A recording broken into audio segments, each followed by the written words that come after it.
ज्ञानाञ्जनशलाकया चक्षुरुन्मिलितं येन तस्मै श्रीगुरवे नमः। ॐ विष्णुपादाय कृष्णप्रेष्ठाय भूतले श्रीमते भक्तिवेदान्तस्वामिनिति नामिने नमस्ते सारस्वते देवे गौरवाणी प्रचारिणे निर्विशेषशून्यवादी पाश्चात्यदेशतारिणे वाञ्छाकल्पतरुभ्यश्च कृपा सिन्धुभ्य एव च पतितानां पावनेभ्यो वैष्णवेभ्यो नमो नमः। जय श्री कृष्ण चैतन्य प्रभु नित्यानंद श्री अद्वैत गदाधर श्रीवासदि गौर भक्तवृंद। हरे कृष्ण कृष्ण कृष्ण हरे हरे, हरे Ram Ram Ram Hare Hare. Reading from Bhagavad Gita, chapter 2, verse 13. Yesterday we did only half the purpose. We completed today.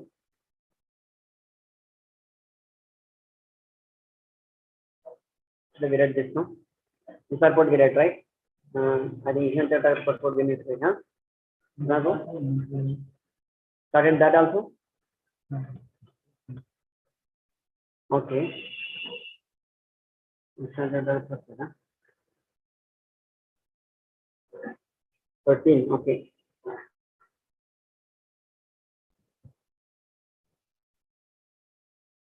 Really? You started Asian chapter purport? Sunga ko? We were in between. Okay, read, no problem. Read this 13 purport. Everybody see? One's body. One's body becomes the object of affection as it is related to the soul, which is more clear to the soul. By relation with that body, one's son, brothers, and other relatives become objects of affection. And by relationship with them, even their sons also become objects of affection. So when their bodies perish, there will certainly be lamentation. Which is very harsh but reality. When problems come, certain people cry. Why cry? Because this is problem. In the beginning, they identify the body, and the people who are connected with the body, they consider them mind. Everybody else is different, and they're not mind. And they develop affection, they become attached, and when their bodies perish, because the material relationship is not going to continue. So then they'll become the same relationship, become the object of lamentation. Okay, go ahead. In answer to this, it speaks this way. In the body to the jiva, contains stages such as boyhood. After boyhood is destroyed, one attains youth. When youth is destroyed, one attains old age. In the same manner, one attains another body after death. Just as one does not lament for the destruction of the objects of affection in the form of boyhood and related to soul, one does not all lament for the destruction of the object of affection or the body, which also related to the soul.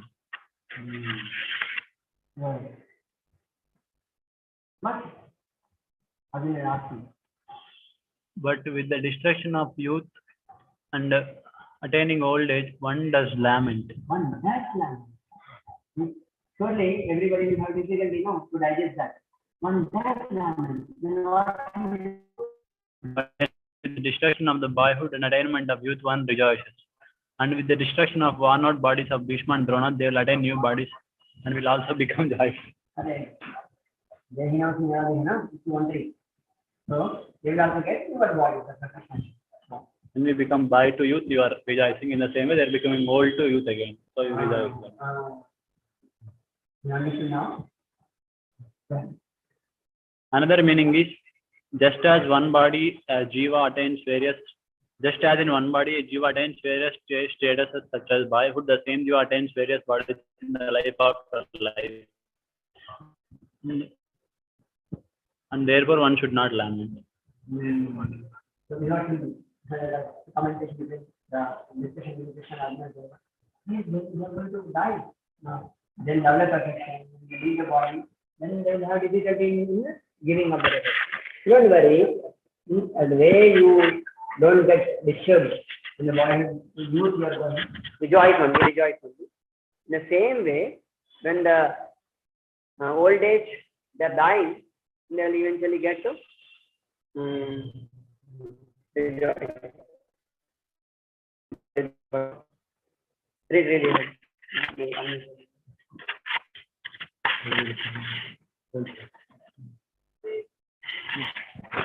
In spite of the eternal nature of the soul, distinct from the bodies of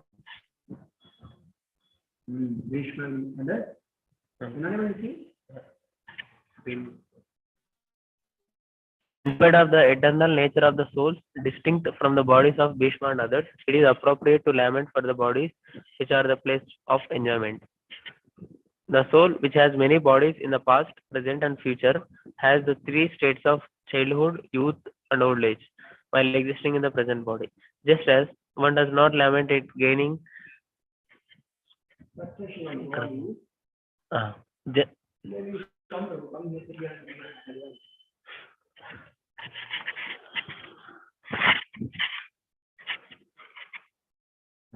Body, succession of body.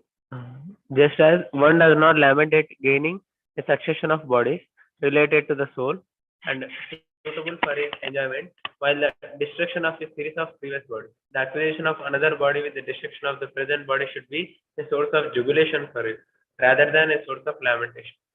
In this manner, Yayati became joyful on gaining a useful body. The intelligent person, Dhira, one who knows the true nature of the maturing karmas upon the jiva, in combination with his impressions, svabhava.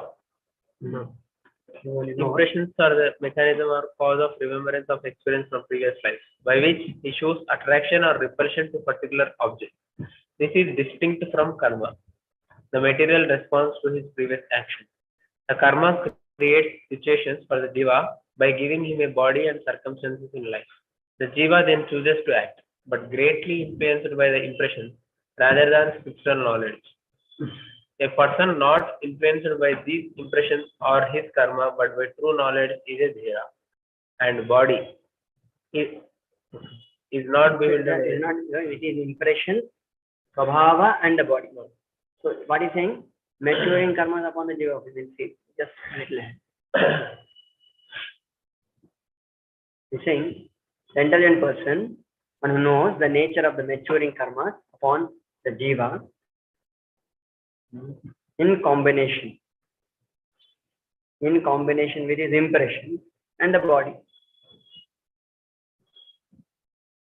Intelligent person will understand the true nature of maturing karmas upon the jiva in combination with the impression and the body. Yeah. And the body is not bewildered by change. You should understand that Dehinaha, this person versus the body, is singular to denote a class and does not imply that there is only one soul existing. Since previously the plurality of souls was stated. Okay, what is saying here? It should be understood that Dehinaha, the basically soul, the singular to denote a class, since previously plurality of okay.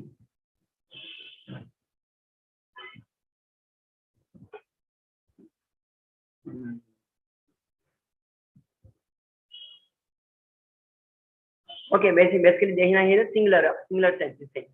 A singular because Najayate mrete va kadachin nayam bhutva bhavita vana bhuyaha ajo nitya shashvatoyam purana na anyate pranimachari. There is plurality is spoken out. Here Dehina is meaning singular. It's not plural here. And basically what is saying, the impressions are there in the living entity, which he comes across the likes and dislikes. But they change. The way bodies change, even the impressions are also going to change. So one does not worry about bodies changing the same way. Impressions changing also one should not worry. You like now you don't like for them, you don't like them to leave their bodies, which is a temporary. They will leave bodies, no? That's the point.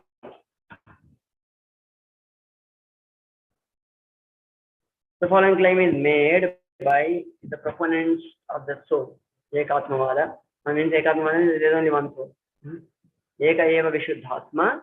Tasya vidya parichinnasya Pratibhimbasya Vam Nanavatnam. The true pure Atma is only one only.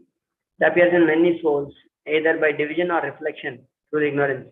No, this is Mayavad. So he's going to refute that.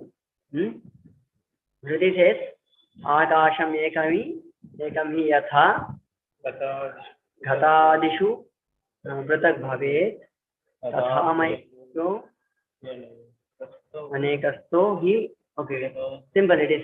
Akasham is same thing.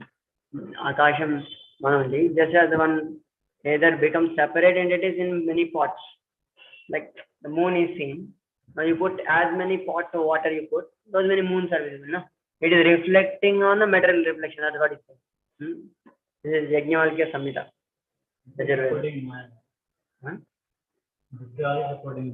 Yeah. Now he is going to shatter it now.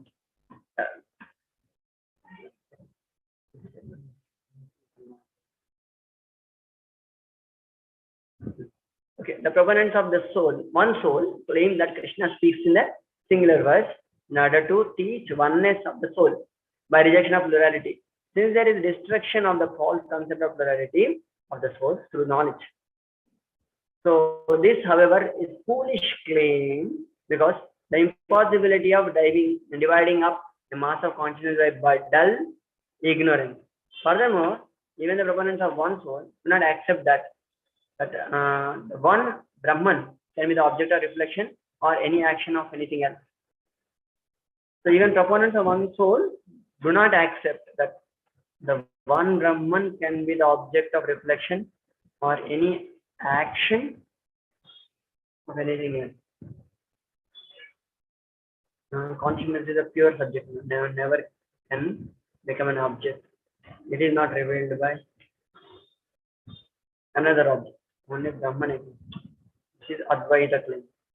Also, accepting a real division of the soul would produce the fault of transformation in the soul, like breaking a rock with a chisel, which would contradict the soul's unimaginable, unchangeable nature. Anyway, Krishna is going to establish this truth. No? What is the truth he is going to establish?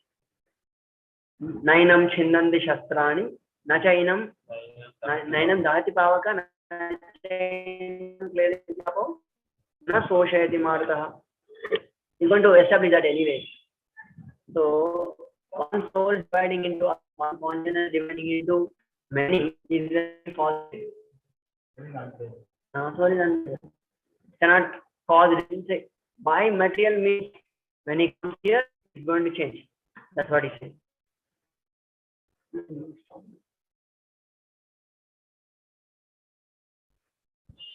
Okay. Very well. Sure. Okay. Now, and it is impossible for the great formless Brahman to become reflected images. Otherwise, one would see reflection of space under direction. Has anyone seen pure consciousness reflected in a mirror or water? Even material elements like Akash, which are formless and space big, cannot really be reflected in water or a mirror. What we see is caused by light and its product color. This is also explained in the commentary on Vedanta. The false proposition that this reflection is different from normal perception cannot be accepted, since the example was given from our perceptual experience to help us understand. Not even the material object doesn't reflect in the mirror. Metal object also doesn't reflect. No, what is reflecting is only light is coming and light is getting reflected. So how come the reflection of the soul happens by the material means, and they are turning into consciousness, small consciousness, source, different individuals. How can that happen? Even from the perception, from the perception point of view, they're expecting their experience. The way moon is visible or sun is visible in so many pots, in the same way, Supreme Brahman are reflected and changed into different forms. So many forms. That's what they say. This is not true. One can perceive the reflection of the sky only because of Comprehending a group of glowing objects like constellations and planets within the sky shining on water. To say that the Brahman gets reflected as numerous jivas, one would need a Brahman with quality, sky with planets that could be reflected, and a substance like water, some real object other than Brahman, upon which reflection can take place. So the sky can reflect like water. The metal object can reflect on metal objects. Sky is a metal object. Now it's reflecting on water. Now Brahman should reflect, no? Now, so Brahman is reflecting and it has qualities. Jiva has qualities, no? The Brahman should also have qualities. Same objects are reflections are same as the object. Through the Shruti refers to the Brahman as Akash in such statements as Akasham Ekam Hi mentioned above does not indicate a formless Brahman, but rather Paramatma. So it is not. It's not. Brahman is reflecting into metal objects and coming, but Lord is reflecting. Now Lord remains Lord, even coming here in the form of Paramatma is reflecting. When the Shrutis speak of Paramatma as being like the ether and the sun, they are proclaiming many functions of Paramatma. As the word Akasha is used to describe the Lord is not contradictory. There's a lot of consciousness we need to put to understand him, but they are a very thoughtful person. Even the existence of an instructor of oneness is an impossible. Does he know the truth or not? If he knows the truth, that there is only one Atma, then the existence of someone to teach will not manifest. Correct, no? There's only same Atma. Who is teaching whom? His reflection only, no? If it does not know the truth, then he is not in the position to teach the knowledge of Atman because of his ignorance. The argument that Brahman can be the subject of Bhadita Anuvritti, residual appearance of duality after it has been destroyed by knowledge, has already been rejected. The previous thing only is Bhada Anuvritti is reflection, no? Soul comes across pain. Bhada Anuvritti, soul is also experiencing pain. This is what Bhada Anuvritti previously, the previous purports, Baladev only spoke about Bhada Anuvritti. It's already refuted. Actually, there is no Bhada for the soul. It is only identification of the soul with the body. That's how Bhada can be experienced. Because of the destruction of the metal body. So,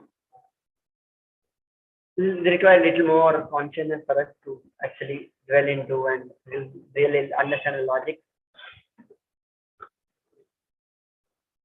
Okay, we'll go ahead. One more verse. Matra Spashyastu Bhavanteya Iposhna Kada Agama Vainu Aditya Tam Pratikshasta Bharata. Listen up to the non-permanent happiness and distress and the disappearance in due course are like appearance and disappearance of winter and summer season. They arise from perception, Janabhrata, and one must learn to tolerate them without being disturbed. This temporary appearing and disappearing. Bharata, tolerate this. Experience of the sense objects gives sensations of cold and heat. Basically, Prabhupada is telling that Sukha and Dukkha rise from sense perception. Cold and heat are always temporary in sense objects. Experience and sense objects, they are temporary. Okay, Baldev translation is different. Little bit. Then after the appearance of the sense objects gives sensation of cold and heat, happiness and distress, always temporary appearing and disappearing. Tolerate these experiences of the sense objects. Okay, same one. In the proper discharge of duty, one has to learn to tolerate and disappearance of happiness and distress. According to Vedic injunction, one has to take his bath early in the morning, even during the month of Magha, in between January and February. It is very cold at that time. But in spite of that, a man who abides by the religious principles does not hesitate to take his bath.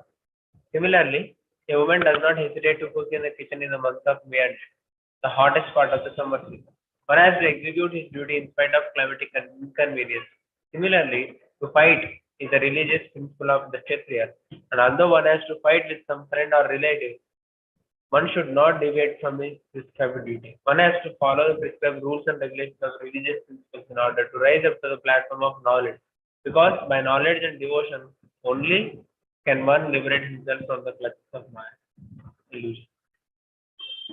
The two different names of address given to Arjuna are also significant.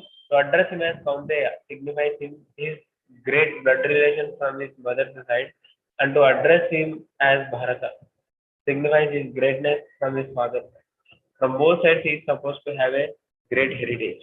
A great heritage brings responsibility in the matter of proper discharge of duty. Therefore, he cannot avoid fighting. So, Matra Sparshasthu Kaunteya is said.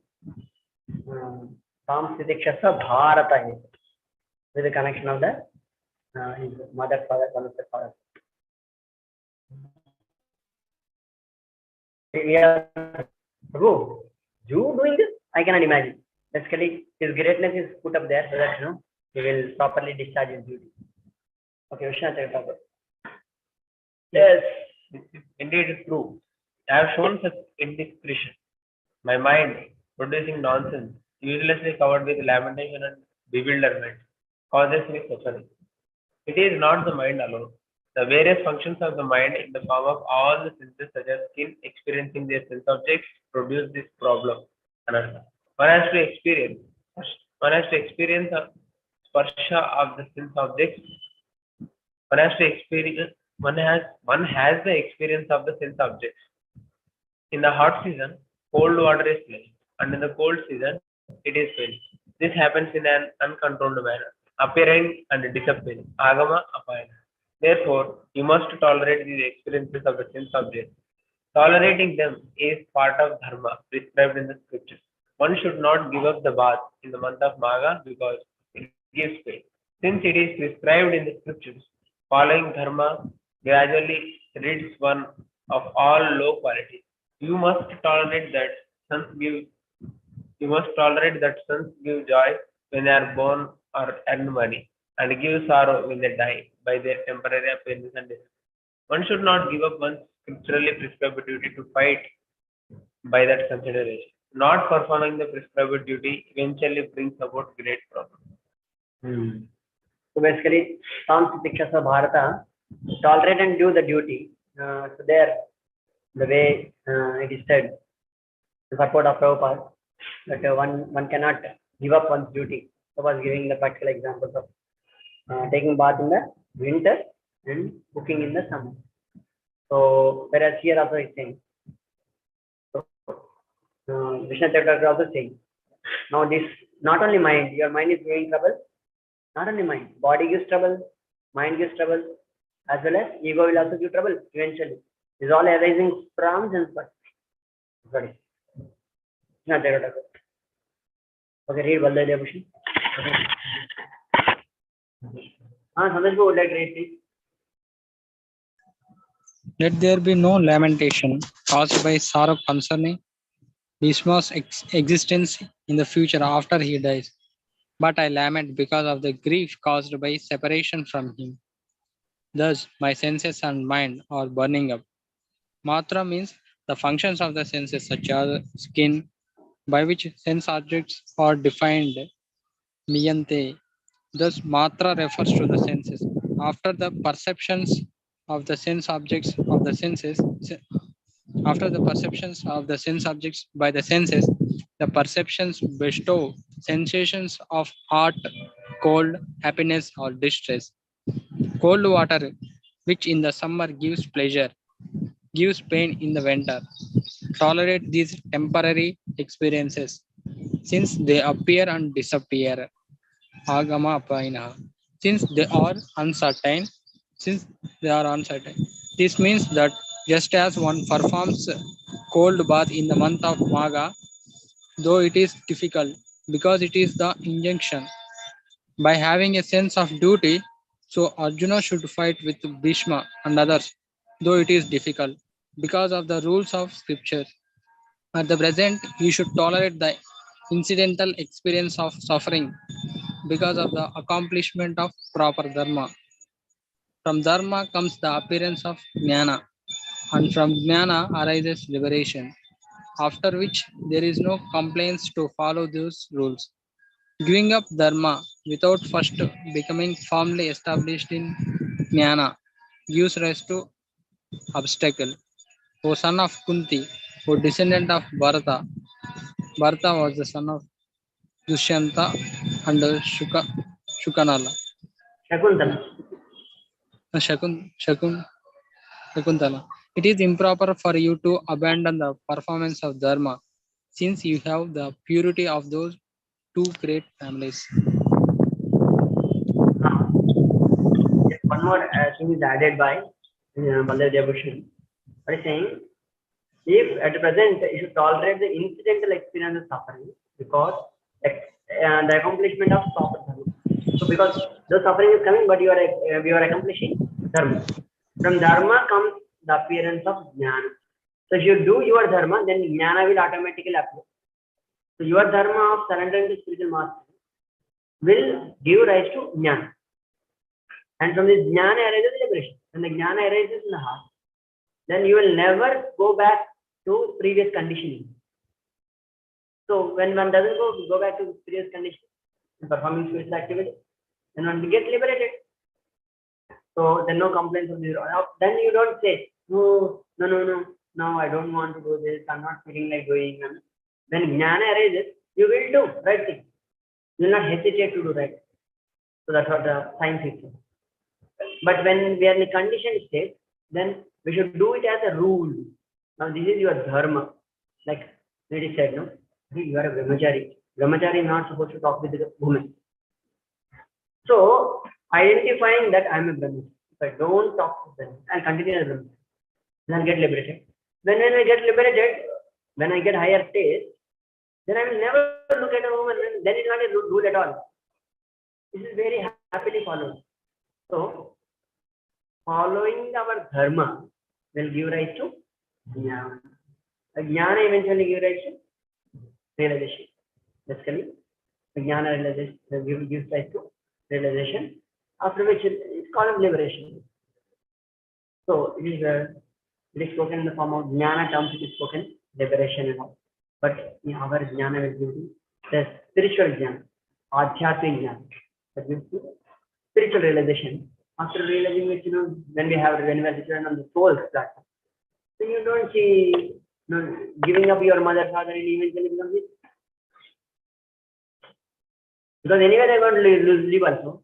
Even after you leave, then you don't become unnecessary lamenting. Is that clear? So this is Baldev Devbhushan. Very nicely thought. The rules and regulations are in the conditions. So if you follow the conditions, then we will come to. Yeah. If we don't follow, then we will never come to jnana. Then you keep on lamenting all the time. No, that is problem, this is problem, so many problems. Big challenge. Opposite of the challenge. Okay. Now that's understandable? Yes, bro. Hare Krishna. See now, all of you, in the beginning you may do it chanting Hare Krishna as a rule only.